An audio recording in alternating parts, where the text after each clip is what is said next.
உங்களால பணத்தை சேமிக்கவே முடியலையா? அதுக்கு இந்த 3 தப்பு தான் காரணம். இந்த 3ல ஏதாவது ஒரு தப்பை நீங்க செய்றீங்களான்னு தெரிஞ்சுக்க கடைசி வரைக்கும் பாருங்க. ரோகன், பிரியா, விக்ரம்னு 3 நண்பர்கள் இருந்தாங்க. அடுத்த மாச சம்பளத்துல இருந்து கண்டிப்பா பணம் சேமிக்கணும்னு 3 பேரும் சேர்ந்து ஒரு சத்தியம் பண்ணிக்கிட்டாங்க. முதல்ல ரோகன், அவனுக்கு எதையுமே போட்டு குழப்பிக்கிறது பிடிக்காது. சரி, முதல்ல நம்ம செலவு எல்லாத்தையும் முடிச்சிடலாம். வீட்டு வாடகை, கரண்ட் பில், சாப்பாடுன்னு எல்லாத்தையும் கொடுத்துட்டு மாச கடைசியில கையில என்ன மிச்சம் இருக்கோ அதை சேமிப்புல போடலாம்னு முடிவு பண்ணான். ஆனா முதல் மாச கடைசி வந்தப்போ சேமிக்கிறதுக்கு அவன் கையில ஒத்த ரூபா கூட இல்ல. 2வது மாதம் ஒரு 100 ரூபா மட்டும் சேமிச்சான். அதுவும் எப்படின்னா, துணி துவைக்கும் போது பழைய ஜீன்ஸ் பாக்கெட்ல இருந்து கிடைச்சது. 3வது மாசமும் அதே கதை தான். சேமிக்கலாம்னு யோசிக்கிறதுக்குள்ளேயே மொத்த சம்பளத்தையும் செலவு பண்ணி காலி பண்ணிட்டான். கடைசியா நம்மள மாதிரி ஆளுக்கெல்லாம் சேமிப்புங்கிறது செட்டே ஆகாதுப்பா அப்படின்னு ஒரு முடிவுக்கு வந்துட்டான். நீங்க பண்ற முதல் தப்பு இதுதான். மாச கடைசியில மிச்சம் இருக்கிறத சேமிக்கலாம்னு நினைக்கிறது.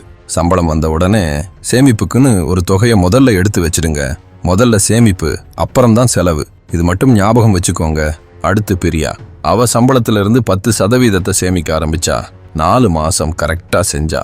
அவ கணக்குல 10,000 ரூபாய்க்கு மேல இருந்துச்சு. ஆனா ஒரு நாள் மாலுக்கு போயிருந்தப்போ அவளுக்கு ரொம்ப பிடிச்ச பிராண்ட்ல இருந்து ஒரு ஹேண்ட் பேக்கை பார்த்துட்டா. பார்த்ததும் மனசு மாறிடுச்சு. கொஞ்சம் கூட யோசிக்காம டக்குன்னு கார்ட்டை தேய்ச்சி வாங்கிட்டா. வீட்டுக்கு வந்த பிறகுதான் அவளுக்கு உரைக்குது, ஐயோ தேவையில்லாம வாங்கிட்டோமே, இதே மாதிரி 2 பேக் ஏற்கனவே நம்ம கிட்ட இருக்கேன்னு வருத்தப்பட்டா. உண்மையில எதுக்கு சேமிக்கிறோம்னே தெரியாம இருந்ததுனால தான் இவ்வளோ கஷ்டப்பட்டு சேமிச்ச பணத்தை இவ்வளோ சுலபமா செலவு பண்ணிட்டா. சேமிக்கும் போது செய்யற 2வது தப்பு இதுதான். எதுக்காக சேமிக்கிறோம்னு ஒரு தெளிவான குறிக்கோள் இல்லாம இருக்குது. கடைசியா விக்ரம், அவனோட பழைய மாருதி காரை மாத்திட்டு ஒரு புது கார் வாங்கணும்னு ஆசைப்பட்டான். அதுக்காக பணம் சேமிக்க முடிவு செஞ்சான். அவனுக்கு ஒரு உத்வேகம் இருக்கணும்னு ஒரு கார் ஷோரூமுக்கு போய் அவனுக்கு பிடிச்ச மாதிரி ஒரு காரை பார்த்தான். அதை போட்டோ எடுத்துக்கிட்டான். விலை 5 லட்சம் ரூபாய். அவனோட பழைய காரை வித்தா 1 லட்சம் ரூபாய் தேரும். அப்போ அவனுக்கு தேவை 4 லட்சம் ரூபாய். அவனோட குறிக்கோள் ரொம்ப தெளிவா இருந்துச்சு. விக்ரம் கொஞ்சம் அவசரக்காரன். அதனால இந்த 4 லட்சத்தை ஒரே வருஷத்துல சேமிச்சு விடணும்னு முடிவு பண்ணான். அப்படின்னா மாசம் 33,000 ரூபாய் சேமிக்கணும். ஆனா விக்ரமோட சம்பளம் 60,000 ரூபாய் தான். அதுல பாதிக்கு மேல சேமிக்கிறது எங்க போய் முடிய போகுது? முதல் மாசம் செலவை குறைக்கிறதுக்காக டெய்லி டீ, சமோசா சாப்பிடுறத நிறுத்தினா ஆன்லைன்ல சாப்பாடு ஆர்டர் பண்றதையும் விட்டான். 2வது மாசம் 2 பெரிய குடும்ப கல்யாண செலவு வந்துடுச்சு. நிலைமை இன்னும் மோசம். 3வது மாசம் குக்கர்ல பருப்பை கருக வச்சிட்டான். அதனால புது குக்கர் வாங்க வேண்டியதா போச்சு. சேமிப்புல இருந்து கொஞ்சம் பணத்தை எடுத்துட்டான். அடுத்த மாச சம்பளத்துல திருப்ப போட்டுடலாம்னு தனக்குத்தானே சொல்லிக்கிட்டான்.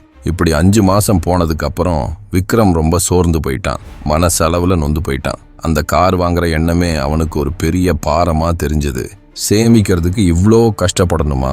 பேசாம நம்ம பழைய மாருதியையே ஓட்டிக்கலாம்னு முடிவுக்கு வந்துட்டான்.